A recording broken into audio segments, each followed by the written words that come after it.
किसकी कल्पना, किसकी भावना और किसकी दुआ हमें लग जाए और हम कहां से कहां पहुंच जाएं, ये तो केवल उसकी दुआ के मात्र से हम सब बन सकते हैं। पर लोगों ने धंधा बना लिया कि अब तो शादी नहीं, अब तो बर्बादी करना है। 10 लाख, 20 लाख, 50 लाख, सामने वाले की गुंजाइश नहीं है। पर लड़के को देख लिया, बोले ये लड़का योग्य है, पढ़ा लिखा है।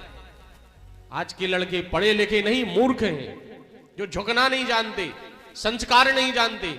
जितने भी स्कूल हैं, संस्कार नाम की चीज नहीं। बोले इंग्लिश सिखा दो, हिंदी का शब्द अगर उनसे पूछ लिया जाए तो नहीं। जो हमारी संस्कृति है, जिसे हम भूल रहे हैं, जिस संस्कृति ने हमें जन्म दिया, उस संस्कृति को अगर हम भूल जाते हैं तो हमारा यह जीवन व्यर्थ है।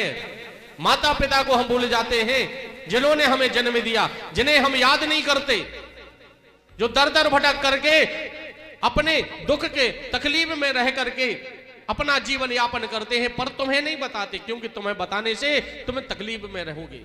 मां तकलीफ में रहकर अपने पुत्र से नहीं बताती कि मुझे यह दर्द है, क्योंकि अगर मैंने बताया तो पुत्र भी तकलीफ में आ जाएगा, दर दर भटकने लगेगा। पर पुत्र को कभी यह नहीं लगता कि मेरी मां तकलीफ में है, मुझे रक्षा करना चाहिए, देखभाल करना चाहिए। लोग एक फोन से भी हाल चाल नहीं पूछते, विदेश में रहते हैं और अपना जीवन यहां संकट में करते। ऐसे पढ़ाने और लिखाने से कोई मतलब नहीं है कि माता पिता से दूर रहे। माता पिता ये चाहते हैं पढ़ लिख करके किसी पद पर रहे और हमारे बुढ़ापे का सहारा बने। अगर अपने पुत्र मां की रक्षा करते तो आज वृद्धाश्रम नहीं खुल जाते। जिनके पास जितना ज्यादा पैसा है, आज उन्हें उतनी ही तकलीफ है अपनी मां से, और मां को घर से निकाल दिया। जगह जगह देखो तो कितने वृद्धाश्रम हैं। वृद्धाश्रमों में भरी पड़ी हुई है माएं, क्योंकि तकलीफ है उनके पुत्रों को।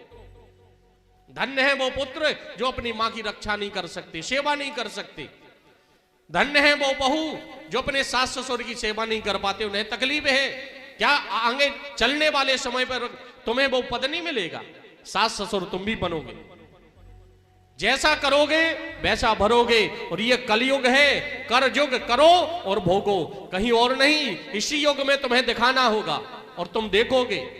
लोग कहते भगवान ने मुझे तो सब कुछ दिया, तुम्हें कुछ नहीं दिया, तुम तो रोड के भिखारी हो।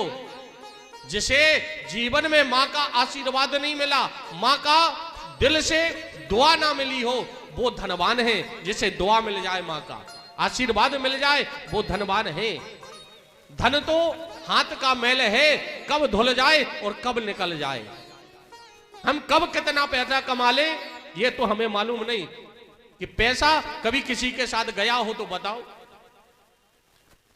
मुट्ठी बांध कर आए थे, मुट्ठी खोल करके जाना है। ना कुछ लेकर आए थे, ना कुछ लेकर जाना है। तो किसके लिए है? ये मेरा, ये मेरा, ये मेरी। जिसके लिए जीवन भर मरते हो, शायद वो जीवन भर हमें साथ नहीं देंगे, केवल एक पल भी साथ नहीं देंगे। गजेंद्र की कथा को हमने सुना। उसके 10 पत्नियां होने के बाद उसे एक भी पत्नी ने साथ नहीं दिया। 150 पुत्र थे, एक भी पुत्र ने साथ नहीं दिया, और संकट में छोड़ करके वो चले गए। जिस पुत्र को पढ़ाया लिखाया वो विदेश में जाकर रह रहा है। हम संकट में हैं, तकलीफ में दर दर होकर के हमने अपने जीवन, अपने प्राणों को त्याग दिया, उसे छुट्टी नहीं मिली।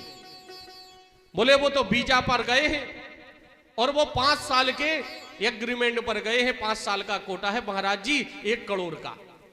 1 करोड़ को खाओगे क्या कि उसे बांध करके ले जाओगे अपनी चिता पर? है जो पुत्र ने एक पल भी मां की सेवा ना की हो, वो तो कलेक्टर बन गए। कलेक्टर नहीं, तुम तो शायद भगवान भी बना दो।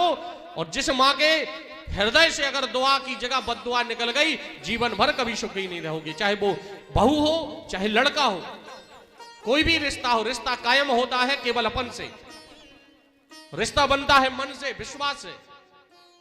जितना प्रेम का रिश्ता बन जाता है, शायद वो सगे रिश्ते नहीं निभ पाते, पर प्रेम के रिश्ते निभ जाते हैं। ये कलयुग है, तो भगवान से ज्यादा ये दुआ करो कि पुत्र हो या पुत्री हो तो कम से कम पास में रहे, सेवा कर सके। बाहर पढ़ाया लिखाया, बोले पंडित जी अब क्या बताएं, तकलीफ में डॉक्टर के पास ले जाने के लिए कोई नहीं है। पड़ोसी को याद करते हैं, पड़ोसी आ जाता और वो जाकर डॉक्टर को दिखा देता है। ऐसे पुत्र को जन्म देने से ही अगर मार दिया जाए तो हमें शायद तकलीफ नहीं होगी। आत्मदेव के यहां संतों ने कहा था कि तुम्हें एक नहीं 7 जन्मों तक पुत्र सुख नहीं है, पर उन्हें पुत्र की कामना थी। उन्होंने कहा था अगर पुत्र कुपुत्र हो गया तो जीवन भर रोना पड़ेगा। तो आज हम सब लोग जीवन भर रोते हैं, पर लोगों को दिखाते नहीं, हम तो खुश हैं, पर अंदर में बसी हुई वेदना कितनी है। हजारों बिच्छू जो